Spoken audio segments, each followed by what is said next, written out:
Om Shanti. Spark audio book का नाम है तुरंत दान महापुण्य, पार्ट 14। यह संगम युग का मनाना अनेक जन्म मनाते ही रहेंगे। सदा ही जगमगाते दीपक जगते ही रहेंगे।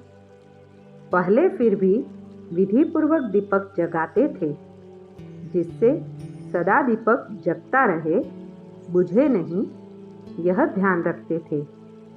ध्रुत डालते थे, विधि पूर्वक आवाहन के अभ्यास में रहते थे। अभी तो दीपक के बजाय बल्ब जगा देते हैं, दीपमाला नहीं मनाते। अब तो मनोरंजन हो गया है। वह आवाहन की विधि अथवा साधना समाप्त हो गई है।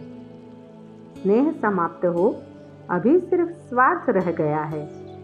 धन बढ़ जाए, इसी स्वार्थ से करते, भावना से नहीं, कामना से करते हैं। पहले फिर भी भावना थी, अभी तो वह भावना कामना के रूप में बदल गई है। रहस्य समाप्त हो गया और रीति रस्म रह गई है। इसलिए यथार्थ दाता रूपधारी लक्ष्मी किसी के पास आती नहीं। धन भी आता है तो काला धन आता है, दैवीय धन नहीं आता। आसुरी धन आता है। लेकिन आप सभी यथार्थ विधि से अपने दैवीय पद का आवाहन करते स्वयं देवता या देवी बन जाते हो। तो दीपावली मनाने आए हो ना। अव्यक्त वाणी की डेट है 21 अक्टूबर 1987। धन की शक्ति अर्थात ज्ञान धन की शक्ति। ज्ञान धन स्थूल धन की प्राप्ति स्वतः ही कराता है। जहाँ ज्ञान धन है, वहाँ प्रकृति स्वतः ही दासी बन जाती है। यह स्थूल धन प्रकृति के साधन के लिए है। ज्ञान धन से प्रकृति के सर्व साधन स्वतः प्राप्त होते हैं। इसलिए ज्ञान धन सब धन का राजा है। जहाँ राजा है, वहाँ सर्व पदार्थ स्वतः ही प्राप्त होते हैं। मेहनत नहीं करनी पड़ती। अगर कोई भी लौकिक पदार्थ प्राप्त करने में मेहनत करनी पड़ती है, तो इसका कारण ज्ञान धन की कमी है। वास्तव में ज्ञान धन पद्मापदमपति बनाने वाला है। परमार्थ व्यवहार को स्वतः ही सिद्ध करता है। तो परमात्मा धन वाले परमार्थी बन जाते हैं। संकल्प करने की भी आवश्यकता नहीं। स्वतः ही सर्व आवश्यकताएं पूर्ण होती रहती। धन की इतनी शक्ति है जो अनेक जन्म यह ज्ञान धन राजाओं का भी राजा बना देता है। तो धन की भी शक्ति सहज प्राप्त हो जाती है। अव्यक्त वाणी की डेट है 29 अक्टूबर 1987। पुण्य का खाता अनेक जन्मों के लिए जमा कर रहे हो ना।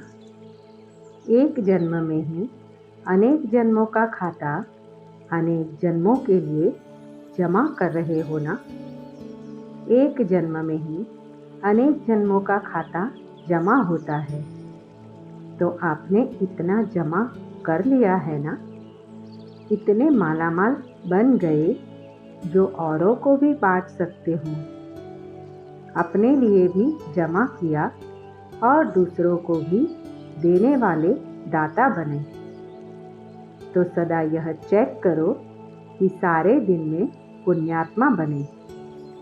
पुण्य का कार्य किया या सिर्फ अपने लिए ही खाया पिया मौज किया। जमा करने वाले को समझदार कहा जाता है। जो कमाए और खाए उसको समझदार नहीं कहेंगे। जैसे भोजन खाने के लिए फुर्सत निकालते हो, क्योंकि आवश्यक है। ऐसे यह पुण्य का कार्य करना भी आवश्यक है। तो सदा की पुण्य आत्मा हो, कभी कभी की नहीं। चांस मिले तो करे, नहीं चांस लेना है। समय मिलेगा नहीं, समय निकालना है, तब जमा कर सकेंगे। इस समय जितना भी भाग्य की लकीर खींचने चाहो उतना खींच सकते हो, क्योंकि बाप भाग्य विधाता और वरदाता है। श्रेष्ठ नॉलेज की कलम बाप ने अपने बच्चों को दे दी है। इस कलम से जितनी लंबी लकीर खींचने चाहो खींच सकते हो। अव्यक्त वाणी की डेट है 2 नवंबर 1987। सारे कल्प में ऐसा भाग्य प्राप्त करने का यह एक ही समय है। इसलिए स्लोगन भी है, अब नहीं तो कभी नहीं। जो भी श्रेष्ठ कार्य करना है वह अब करना है। हर कार्य में हर समय यह याद रखो कि अब नहीं तो कब नहीं। जिसको यह स्मृति में रहता है वह कभी भी समय, संकल्प व कर्म वेस्ट होने नहीं देंगे, सदा जमा करते रहेंगे। विकर्म की तो बात ही नहीं है, लेकिन व्यर्थ कर्म भी धोखा दे देते हैं। तो हर सेकंड के हर संकल्प का महत्व जानते हो ना। जमा का खाता सदा भरता रहे। अगर हर सेकंड व हर संकल्प श्रेष्ठ जमा करते हो, व्यर्थ नहीं गवाते हो, तो 21 जन्म के लिए अपना खाता श्रेष्ठ बना लेते हो। तो जितना जमा करना चाहिए उतना कर रहे हो। इस बात पर और अंडरलाइन करना, 1 सेकंड भी संकल्प भी व्यर्थ न जाए। व्यर्थ खत्म हो जाएगा तो सदा समर्थ बन जाएगा। अच्छा, आंध्र प्रदेश में गरीबी बहुत है ना, और आप फिर इतने ही साहूकार हो। चारों ओर गरीबी बढ़ती जाती है और आपके यहाँ साहूकारी बढ़ती जाती है, क्योंकि ज्ञान का धन आने से यह स्थूल भी स्वतः ही दाल रोटी मिलने जितना आ ही जाता है। कोई ब्राह्मण भूखा रहता है तो स्थूल धन की गरीबी भी समाप्त हो जाती है, क्योंकि समझदार बन जाते हैं। काम करके स्वयं को खिलाने के लिए व परिवार को खिलाने के लिए भी समझ आ जाती है, इसलिए डबल साहूकारी आ जाती है। शरीर को भी अच्छा और मन को भी अच्छा। दाल रोटी आराम से मिल रही है ना। ब्रह्मा कुमार ब्रह्मा कुमारी बनने से रॉयल भी हो गए, साहूकार भी हो गए और अनेक जन्म मालामाल रहेंगे। जैसे पहले चलते थे, रहते थे, पहनते थे, उससे अभी कितने रॉयल हो गए हो। अभी सदा ही स्वच्छ रहते हो। पहले कपड़े भी मैले पहनेंगे, अभी अंदर बाहर दोनों से स्वच्छ हो गए। तो ब्रह्मा कुमार बनने में फायदा हो गया ना। सब बदल जाता है, परिवर्तन हो जाता है। पहले की शक्ल अक्ल देखो और अभी भी देखो तो फर्क का पता चलेगा। अभी रूहानियत की झलक आ गई है, इसलिए सूरत ही बदल गई है। तो सदा ऐसे खुशी में नाचते रहो। अव्यक्त वाणी की डेट है 18 नवंबर 1987। आज सर्व खजानों के सागर रत्नागर बाप अपने बच्चों को देख मुस्कुरा रहे थे कि सर्व खजानों के रत्नागर बाप के सौदागर बच्चे अर्थात सौदा करने वाले कौन हैं और किससे सौदा किया है। परमात्मा सौदा देने वाले और परमात्मा से सौदा करने वाली सूरतिया कितनी भोली है। और सौदा कितना बड़ा किया है। यह इतना बड़ा सौदा करने वाले सौदागर आत्माएं हैं। यह दुनिया वालों की समझ में नहीं आ सकता। दुनिया वाले जिन आत्माओं को नाव में अति गरीब समझ, असंभव समझ किनारे कर दिया कि यह कन्याएं, माताएं परमात्मा प्राप्ति के क्या अधिकारी बनेंगे। लेकिन बाप ने पहले माताओं, कन्याओं को ही इतना बड़े से बड़ा सौदा करने वाली श्रेष्ठ आसामी बना दिया। ज्ञान का कलश पहले माताओं, कन्याओं के ऊपर रखा। यज्ञ माता जगदम्बा निमित्त गरीब कन्या को बनाया। माताओं के पास फिर भी अपनी कुछ न कुछ छिपी हुई प्रॉपर्टी रहती है, लेकिन कन्या माताओं से भी गरीब होती। तो बाप ने गरीब से गरीब को पहले सौदागर बनाया और सौदा कितना बड़ा किया। जो गरीब कुमारी से जगदम्बा तो धन देवी लक्ष्मी बना दिया। जो आज दिन तक भी भल कितने भी मल्टीमिलियनर करोड़पति हो, लेकिन लक्ष्मी से धन जरूर मांगेंगे, पूजा जरूर करेंगे। रत्नागर बाप अपने सौदागर बच्चों को देख हर्षित हो रहे हैं। एक जन्म का सौदा करने से अनेक जन्म सदा मालामाल भरपूर हो जाते हैं। और निमित्त सौदा करने वाला भल कितना भी बड़ा बिजनेसमैन हो, लेकिन वह सिर्फ धन का सौदा, वस्तु का सौदा करेंगे। एक ही बेहद का बाप है जो धन का भी सौदा करते, मन का भी सौदा करते, तन का भी और सदा श्रेष्ठ संबंध का भी सौदा करते। ऐसा दाता कोई देखा? चारों ही प्रकार के सौदे किए हैं ना। तन सदा तंदुरुस्त रहेगा, मन सदा खुश, धन के भंडार भरपूर और संबंध में निस्वार्थ स्नेह। और गारंटी है, आजकल भी जो मूल्यवान वस्तु होती है उसकी गारंटी देते हैं। 5 वर्ष 10 वर्ष की गारंटी देंगे और क्या करेंगे। लेकिन रत्नागर बाप कितने समय की गारंटी देते हैं? अनेक जन्मों की गारंटी देते हैं। चारों में एक की भी कमी नहीं हो सकती। चाहे प्रजा की प्रजा भी बने, लेकिन उनको भी लास्ट जन्म तक अर्थात त्रेता के अंत तक भी यह चारों ही बातें प्राप्त होगी। ऐसा सौदा कब किया? अब तो किया है ना सौदा। पक्का सौदा किया है या कच्चा? परमात्मा से कितना सस्ता सौदा किया है। क्या दिया? कोई काम की चीज दी? फॉरेनर्स बाप दादा के पास सदैव दिल बनाकर भेज देते हैं। पत्र भी दिल के चित्र के अंदर लिखेंगे, गिफ्ट भी दिल की भेजेंगे। तो दिल दिया ना, लेकिन कौन सी दिल दी? एक दिल के कितने टुकड़े हुए पड़े थे। माँ, बाप, चाचा, मामा, कितनी लंबी लिस्ट है।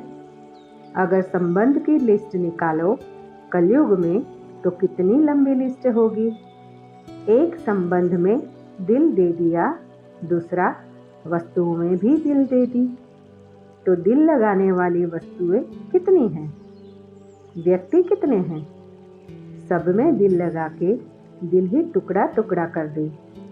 बाप ने अनेक टुकड़े वाली दिल को एक तरफ जोड़ लिया। तो दिया क्या और लिया क्या? और सौदा करने की विधि कितनी सहज है। सेकंड का सौदा है ना। बाबा शब्द ही विधि है। एक शब्द की विधि है, इसमें कितना समय लगता। सिर्फ दिल से कहा बाबा तो सेकंड में सौदा हो गया। कितनी सहज विधि है। इतना सस्ता सौदा सिवाय इस संगम युग के और किसी भी युग में नहीं कर सकते। तो सौदागरों की सूरत मूरत देख रहे थे। दुनिया के अंतर में कितने भोले भाले हैं, लेकिन कमाल तो इन भोले भालों ने किया है। सौदा करने में तो होशियार निकले ना। आज के बड़े बड़े नामी ग्रामी धनवान धन कमाने के बजाय धन को संभालने की उलझन में पड़े हुए हैं। उसी उलझन में बाप को पहचानने की भी फुर्सत नहीं है। अपने को बचाने में, धन को बचाने में ही समय चला जाता है। बादशाह भी हो लेकिन फिकर वाले बादशाह है, क्योंकि फिर भी काला धन है ना, इसलिए फिकर वाले बादशाह है। और आप बाहर से बिन कौड़ी हो लेकिन बेफिक्र बादशाह हो, बेगर होते भी बादशाह। शुरू में साइन क्या करते थे? बेगर टू प्रिंस। अभी बादशाह और भविष्य में भी बादशाह है। आजकल के नंबर 1 धनवान आसामी हो, लेकिन उनके सामने आपके त्रेता अंत वाली प्रजा भी ज़्यादा धनवान होगी। आजकल की संख्या के हिसाब से सोचो, धन तो वही होगा और ही दबा हुआ धन भी निकलेगा। तो जितनी बड़ी संख्या है उसी प्रमाण धन बांटा हुआ है, और वहाँ संख्या कितनी होगी उसी हिसाब से देखो तो कितना धन होगा। प्रजा को भी अप्राप्त कोई वस्तु नहीं, तो बादशाह हुए ना। बादशाह का अर्थ यह नहीं कि तख्त पर बैठे, बादशाह अर्थात भरपूर, कोई अप्राप्ति नहीं, कमी नहीं। तो ऐसा सौदा कर लिया है या कर रहे हो, व अभी सोच रहे हो? कभी कोई बड़ी चीज सस्ती और सहज मिल जाती है तो भी उलझन में पड़ जाते कि पता नहीं ठीक है वा नहीं। ऐसी उलझन में तो नहीं होना, क्योंकि भक्ति मार्ग वालों ने सहज को इतना मुश्किल कर और चक्र में डाल दिया है, जो आज भी बाप को उसी रूप से ढूंढते रहते हैं। छोटी बात को बड़ी बात बना दी है, इसलिए उलझन में पड़ जाते हैं। ऊंचे ते ऊंचा भगवान, उनसे मिलने की विधियां भी लंबी चौड़ी बता दी। उसी चक्र में भक्त आत्माएं सोच में ही पड़ी हुई है। भगवान भक्ति का फल देने में भी आ गए हैं, लेकिन भक्त आत्माएं उलझन के कारण पत्ते पत्ते को पानी देने में ही बिजी है। कितना भी आप संदेश देते हो तो क्या कहते हैं? इतना ऊंचा भगवान ऐसे सहज आए हो ही नहीं सकता। इसलिए बाप मुस्कुरा रहे थे कि आजकल के चाहे भक्ति के नामी ग्रामी, चाहे धन के नामी ग्रामी, चाहे किसी भी ऑक्यूपेशन के नामी ग्रामी अपने ही कार्य में बिजी है, लेकिन आप साधारण आत्माओं ने बाप से सौदा कर लिया। पांडवों ने पक्का सौदा कर लिया ना। डबल फॉरेनर्स सौदा करने में होशियार है। सौदा तो सबने किया, लेकिन सब बात में नंबरवार होते हैं। बाप ने तो सभी को एक जैसे सर्व खजाने दिए, क्योंकि अखूट सागर है। बाप को देने में नंबरवार देने की आवश्यकता ही नहीं है। जैसे आजकल की विनाशकारी आत्माएं कहती हैं कि विनाश की इतनी सामग्री तैयार की है, जो ऐसी कई दुनिया विनाश हो सकती है। बाप भी कहते, बाप के पास भी इतना खजाना है जो सारे विश्व की आत्माएं आप जैसे समझदार बन सौदा कर ले तो भी अखूट है। जितनी आप ब्राह्मणों की संख्या है उससे और पदम गुना भी आ जाए तो भी ले सकते हैं। इतना अथाह खजाना है, लेकिन लेने वालों में नंबर हो जाते हैं। खुले दिल से सौदा करने वाले हिम्मतवान थोड़े ही निकलते हैं। इसलिए 2 प्रकार की माला पूजी जाती है, कहाँ अष्ट रत्न और कहाँ 16,000 का लास्ट। कितना अंतर हो गया। सौदा करने में तो एक जैसा ही है। लास्ट नंबर भी कहता बाबा और फर्स्ट नंबर भी कहता बाबा। शब्द में अंतर नहीं है। सौदा करने की विधि एक जैसी है और देने वाला दाता भी एक जैसा देता है। ज्ञान का खजाना व शक्तियों का खजाना, जो भी संगम योगी खजाने जानते हो, सबके पास एक जैसा ही है। किसको सर्वशक्तियाँ दी, किसको एक शक्ति दी, व किसको एक गुणा व किसको सर्वगुण दिए, यह अंतर नहीं। सभी की टाइटल एक ही है। आदि मध्य अंत के ज्ञान को जानने वाले त्रिकालदर्शी मास्टर सर्वशक्तिवान हैं। ऐसे नहीं कि कोई सर्वशक्तिवान है, कोई सिर्फ शक्तिवान है। नहीं, सभी को सर्वगुण संपन्न बनने वाली देव आत्मा कहते हैं, गुण मूर्ति कहते हैं। खजाना सभी के पास है। एक मास से स्टडी करने वाला भी ज्ञान का खजाना ऐसे ही वर्णन करता जैसे 50 वर्ष वाले वर्णन करते हैं। अगर एक एक गुण पर, शक्तियों पर भाषण करने के लिए कहे तो बहुत अच्छा भाषण कर सकते हैं। बुद्धि में है तब तो कर सकते हैं ना। तो खजाना सबके पास है, बाकी अंतर क्या हो गया? नंबर 1 सौदागर खजाने को स्व के प्रति मनन करने से कार्य में लगाते हैं। उसी अनुभव की अथॉरिटी से अनुभवी बन दूसरों को बांटते। कार्य में लगाना अर्थात खजाने को बढ़ाना। एक है सिर्फ वर्णन करने वाले, दूसरे हैं मनन करने वाले। तो मनन करने वाले जिसको भी देते हैं वह स्वयं अनुभवी होने के कारण दूसरे को भी अनुभवी बना सकते हैं। वर्णन करने वाले दूसरे को भी वर्णन करने वाला बना देते। महिमा करते रहेंगे लेकिन अनुभवी नहीं बनेंगे। स्वयं महान नहीं बनेंगे लेकिन महिमा करने वाले बनेंगे। नंबर 1 अर्थात मनन शक्ति से खजाने के अनुभवी बनाने वाले, अर्थात दूसरे को भी धनवान बनाने वाले। इसलिए उन्हों का खजाना सदा बढ़ता जाता है और समय प्रमाण स्वयं प्रति और दूसरों के प्रति कार्य में लगाने से सफलता स्वरूप सदा रहते हैं। सिर्फ वर्णन करने वाले दूसरे को भी धनवान नहीं बना सकेंगे और अपने प्रति भी समय प्रमाण, जो शक्ति, जो गुण, जो ज्ञान की बातें यूज करनी चाहिए वह समय पर नहीं कर सकेंगे। इसलिए खजाने के भरपूर स्वरूप का सुख और दाता बन देने का अनुभव नहीं कर सकते। धन होते भी धन से सुख नहीं ले सकते। शक्ति होते भी समय पर शक्ति द्वारा सफलता पा नहीं सकते।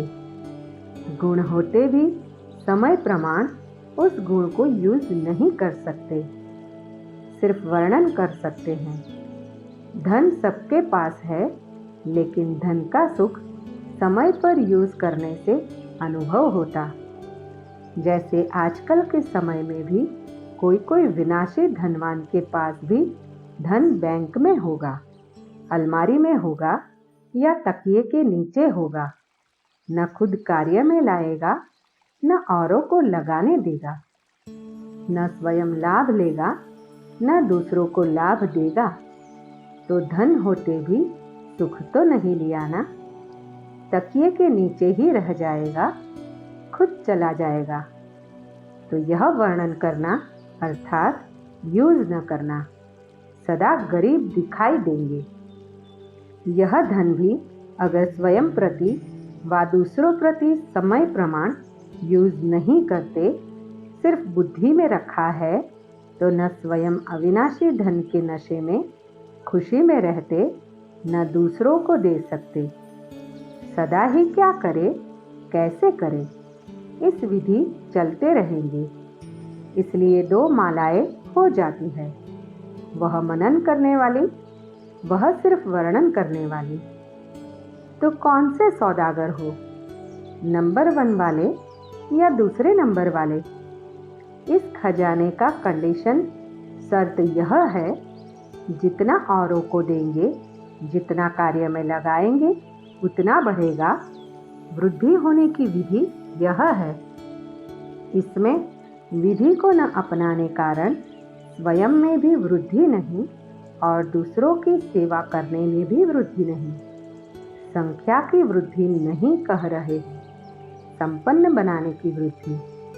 कई स्टूडेंट्स संख्या में तो गिनती में आते हैं, लेकिन अब तक भी कहते रहते, समझ में नहीं आता योग क्या है, बाप को याद कैसे करें, अभी शक्ति नहीं है। तो स्टूडेंट्स की लाइन में तो है, रजिस्टर में नाम है, लेकिन धनवान तो नहीं बनाना, मांगता ही रहेगा। कभी कोई टीचर के पास जाएगा, मदद दे दो, कभी बाप से रू रूहान करेगा, मदद दे दो। तो भरपूर तो नहीं हुआ ना। जो स्वयं अपने प्रति मनन शक्ति से धन को बढ़ाता है, वह दूसरे को भी धन में आगे बढ़ा सकता है। मनन शक्ति अर्थात धन को बढ़ाना। तो धनवान की खुशी, धनवान का सुख अनुभव करना। समझा?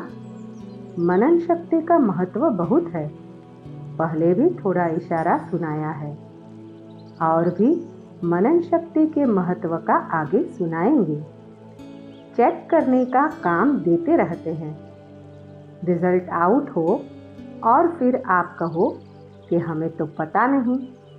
यह बात तो बाप दादा ने कही नहीं थी, इसलिए रोज सुनाते रहते हैं। चेक करना अर्थात चेंज करना। अव्यक्त वाणी की डेट है 10 दिसंबर 1987। सारे कल्प में कर्म अनुसार प्रारब्ध प्राप्त करते व जैसा कर्म वैसा फल स्वतः प्राप्त होता रहता है। लेकिन इस वरदानी समय पर एक कदम आपका कर्म और पदम गुना बाप द्वारा मदद के रूप में सहज प्राप्त होता है। सतयुग में एक का पदम गुना प्राप्त नहीं होता, लेकिन अभी प्राप्त हुए प्रारब्ध के रूप में भोगने के अधिकारी बनते हो। सिर्फ जमा किया हुआ खाते हुए नीचे आते जाते हैं। कला कम होती जाती है। एक युग पूरा होने से कला भी 16 कला से 14 कला हो जाती है ना। लेकिन संपूर्ण प्राप्ति किस समय की जो 16 कला संपूर्ण बने, वह प्राप्ति का समय यह संगम युग का है। इस समय में बाप खुले दिल से सर्व प्राप्तियों के भंडार वरदान के रूप में, वर्षे के रूप में और पढ़ाई के फल स्वरूप प्राप्ति के रूप में, तीनों ही संबंध से 3 रूप में विशेष खुले भंडार, भरपूर भंडार बच्चों के आगे रखते हैं। जितना उतना का हिसाब नहीं रखते, एक का पदम गुना का हिसाब रखते हैं। सिर्फ अपना पुरुषार्थ किया और प्रारब्ध पाई, ऐसे नहीं कहते। लेकिन रहमदिल बन, दाता बन, विधाता बन, सर्व संबंधी बन, स्वयं हर सेकंड मददगार बनते हैं। 1 सेकंड की हिम्मत और अनेक वर्षों के समान मेहनत की मदद के रूप में सदा सहयोगी बनते हैं, क्योंकि जानते हैं कि अनेक जन्मों की भटकी हुई निर्बल आत्माएं हैं, थकी हुई है, इसलिए इतने तक सहयोग देते हैं, मददगार बनते हैं। अव्यक्त वाणी की डेट है 14 दिसंबर 1987। इतना बड़ा कार्य करने के लिए अवतरित हुए हो, अर्थात ब्राह्मण बने हो। यह काम याद रहता है ना। लौकिक सर्विस भी किस लिए करते हो? इनकम भी कहाँ लगाने के लिए? सेंटर खोलने के लिए करते हो व लौकिक परिवार के लिए करते हो? अगर यह लक्ष्य रहता है कि कमाई भी ईश्वरीय कार्य में लगाने के लिए करते हैं, लौकिक कार्य करते भी सेवा ही याद रहती है ना। और किसके डायरेक्शन से करते हो? जब बाप की श्रीमत प्रमाण करते हो तो जिसकी श्रीमत है वही याद आएगा ना। इसलिए बाप दादा कहते हैं, लौकिक कार्य करते भी सदा अपने को ट्रस्टी समझो। ट्रस्टी भी हो और वारिस भी हो, चाहे कहाँ भी रहते हो, लेकिन मन से समर्पित हो तो वारिस हो। वारिस का अर्थ यह नहीं कि मधुबन में आकर रहो, लेकिन सेवा क्षेत्र पर रहते भी अगर मन से मेरापन नहीं है अर्थात समर्पित है तो वारिस है। तो सरेंडर हो या अभी कर्म बंधन के अंडर हो। जब मन से समर्पित हो गए हो तो समर्पित आत्मा को बंधन नहीं लगेगा, क्योंकि सरेंडर हो गए। माना सभी बंधनों को भी सरेंडर कर दिया। अगर मन को कोई भी बंधन खींचता है तो समझो बंधन है। बाकी आता है और चला जाता है तो बंधन नहीं। तो हम अवतार हैं, ऊपर से आए हैं, यह सदा स्मृति में रखो। अवतार आत्माएं कभी शरीर के हिसाब किताब के बंधन में नहीं आएगी। विदेही बन करके कार्य करेगी। शरीर का आधार लेते हैं, लेकिन शरीर के बंधन में नहीं बंधते। अव्यक्त वाणी की डेट है 23 दिसंबर 1987। बाप दादा बच्चों को संगम युग पर मेहनत से ही छुड़ाते हैं। 63 जन्म मेहनत की है ना, चाहे शरीर की मेहनत की, चाहे मन की मेहनत की। बाप को प्राप्त करने के लिए भिन्न भिन्न साधन अपनाते रहे, तो यह मन की मेहनत की। और धन की भी देखो, जो सर्विस करते हो, जिसको बाप दादा नौकरी कहते, उसमें भी देखो कितनी मेहनत करते हो। उसमें भी तो मेहनत लगती है ना। और अभी आधा कल्प के लिए यह नौकरी नहीं करेंगे, इससे भी छूट जाए। न लौकिक नौकरी करेंगे न भक्ति करेंगे, दोनों से मुक्ति मिल जाएगी। अभी भी देखो, चाहे लौकिक कार्य करते भी हो, लेकिन ब्राह्मण जीवन में आने से लौकिक कार्य करते हुए भी अंतर लगता है ना। अभी यह लौकिक कार्य करते भी डबल लाइट रहते हो, क्यों? क्योंकि लौकिक कार्य करते ही यह खुशी रहती है कि यह कार्य अलौकिक सेवा के निमित्त कर रहे हैं। अपने मन की तो इच्छाएं नहीं है ना। तो जहाँ इच्छा होती है वहाँ मेहनत लगती है। अभी निमित्त मात्र करते हो, क्योंकि मालूम है कि तन मन धन तीनों लगाने से एक का पदम गुना अविनाशी बैंक में जमा हो रहा है। फिर जमा किया हुआ खाते रहना। पुरुषार्थ से योग लगाने का, ज्ञान सुनने सुनाने का, इस मेहनत से भी छूट जाएंगे। कभी कभी क्लासेस सुनकर थक जाते हैं ना। वहाँ तो लौकिक राजनीतिक पढ़ाई भी जो होगी ना, वह भी खेल खेल में होगी। इतने किताब नहीं याद करने पड़ेंगे, सब मेहनत से छूट जाएंगे। कईयों को पढ़ाई का भी बोझ होता है। संगम युग पर मेहनत से छूटने के संस्कार भरते हो। अव्यक्त वाणी की डेट है 27 दिसंबर 1987। स्नेह अर्थात सर्व प्राप्ति के सर्व अनुभव का सागर में समाया हुआ। जैसे लौकिक दुनिया में भी देखो, स्नेह की छोटी सी गिफ्ट कितनी प्राप्ति का अनुभव कराती है। और वैसे स्वार्थ के संबंध से लेन देन करो तो करोड़ भी दे दो, लेकिन करोड़ मिलते भी फिर भी संतुष्टता नहीं होगी। कोई ना कोई कमी फिर भी निकालते रहेंगे। यह होना चाहिए, यह करना चाहिए। आजकल कितना खर्चा करते हैं, कितना शो करते हैं, लेकिन फिर भी स्नेह समीप आता है या दूर करता है। करोड़ की लेन देन इतना सुख का अनुभव नहीं कराती, लेकिन दिल के स्नेह की एक छोटी सी चीज़ भी कितने सुख की अनुभूति कराती है, क्योंकि दिल के स्नेह में हिसाब किताब को भी चुकतू कर लेता है। स्नेह ऐसी विशेष अनुभूति है, तो अपने आप से पूछो कि ज्ञान के साथ साथ दिल का स्नेह है? दिल में लीकेज तो नहीं है? जहाँ लीकेज होता है तो क्या होता है?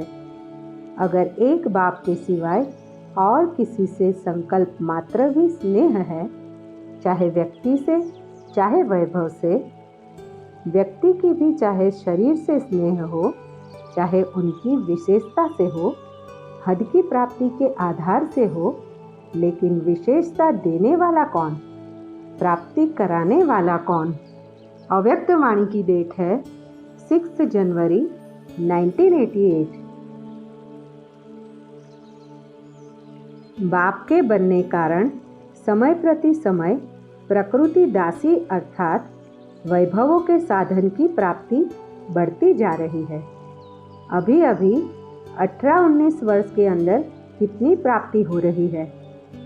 सब आराम के साधन बढ़ते जा रहे हैं, लेकिन यह प्राप्तियां बाप के बनने का फल मिल रहा है, तो फल को खाते बीज को नहीं भूल जाना।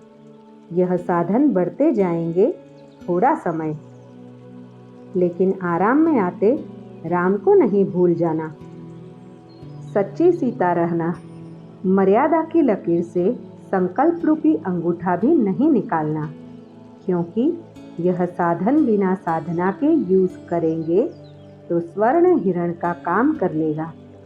इसलिए व्यक्ति और वैभव के लगाव और झुकाव से सदा अपने को सेफ रखना, नहीं तो बाप के स्नेही बनने के बजाय, सहज योगी बनने के बजाय कभी सहयोगी, कभी सहज योगी, कभी वियोगी दोनों अनुभव करते रहेंगे। कभी याद, कभी फरियाद, ऐसी अनुभूति में रहेंगे और कंप्लेन भी कभी पूरी नहीं होगी। अव्यक्त वाणी की डेट है 6 जनवरी 1988। माताओं को मोह तो नहीं है। अगर थोड़ा धोत्रे पोत्रे को कुछ हो जाए फिर मोह होगा। अगर वह थोड़ा रोए तो आपका मन भी थोड़ा रोएगा, क्योंकि जहाँ मोह होता है तो दूसरे का दुख भी अपना दुख लगता है। ऐसे नहीं उसको बुखार हो तो आपको भी मन का बुखार हो जाए। मोह खींचता है ना, पेपर तो आते हैं ना। कभी पोतरा बीमार होगा, कभी धोत्रा, कभी धन की समस्या आएगी, कभी अपनी बीमारी की समस्या आएगी। यह तो होगा ही, लेकिन सदा न्यारे रहे, मोह में न आए, ऐसे निर्मोही हो। माताओं को होता है संबंध से मोह और पांडवों को होता है पैसों से मोह। पैसे कमाने में याद भी भूल जाएगी। शरीर निर्वाह करने के लिए निमित्त काम करना दूसरी बात है, लेकिन ऐसा लगे रहना जो न पढ़ाई याद आए न याद का अभ्यास हो, उसको कहेंगे मोह। तो मोह तो नहीं है ना।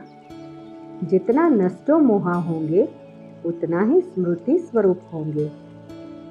अव्यक्त वाणी की डेट है 14 जनवरी 1988। वर्तमान समय के प्रमाण कई श्रेष्ठ आज्ञाकारी बच्चों द्वारा कभी कभी कोई आत्माएं अपने को संतुष्ट भी अनुभव करती है। आप सोचेंगे ऐसा तो कोई नहीं है जिससे सभी संतुष्ट हो। कोई न कोई असंतुष्ट हो भी जाते हैं, लेकिन वह कई कारण होते हैं। अपने कारण को न जानने के कारण मिसअंडरस्टैंड कर देते हैं। दूसरी बात, अपनी बुद्धि प्रमाण बड़ों से चाहना इच्छा ज़्यादा रखते हैं, और वह इच्छा जब पूर्ण नहीं होती तो असंतुष्ट हो जाते। तीसरी बात, कई आत्माओं के पिछले संस्कार, स्वभाव और हिसाब किताब के कारण भी जो संतुष्ट होना चाहिए वह नहीं होते। इस कारण नंबर 1 आज्ञाकारी आत्मा का व श्रेष्ठ आत्माओं द्वारा संतुष्टता न मिलने का कारण होता नहीं है, लेकिन अपने कारणों से असंतुष्ट रह जाते हैं। इसलिए कहाँ कहाँ दिखाई देता है कि हर एक से कोई असंतुष्ट है। अव्यक्त वाणी की डेट है 14 जनवरी 1988।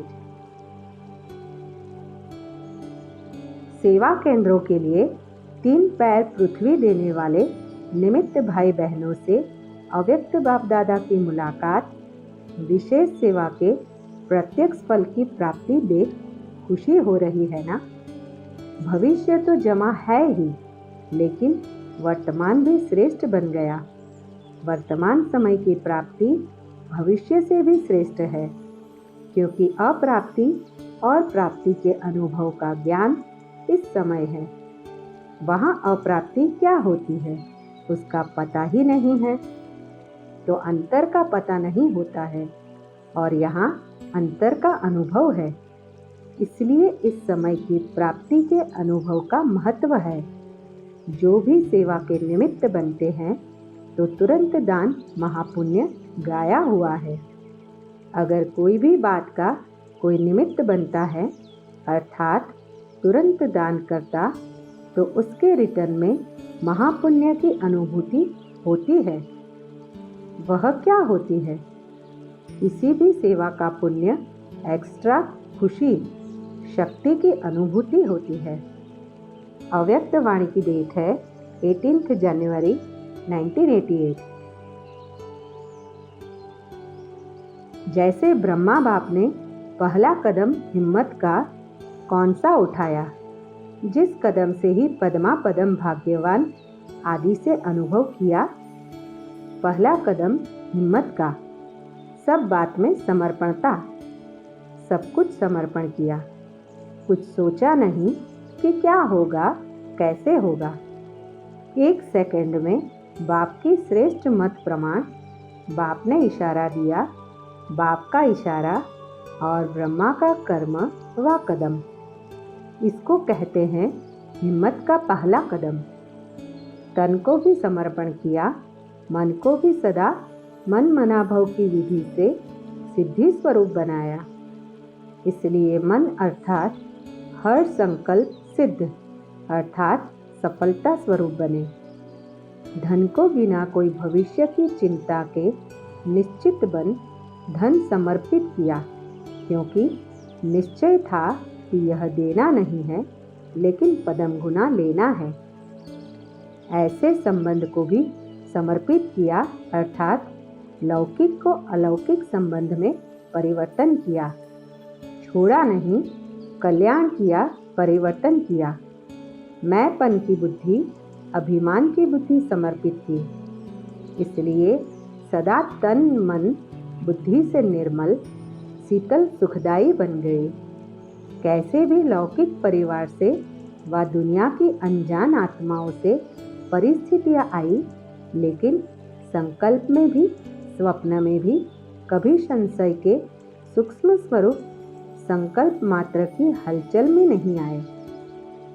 अव्यक्त वाणी की डेट है 22 जनवरी 1998।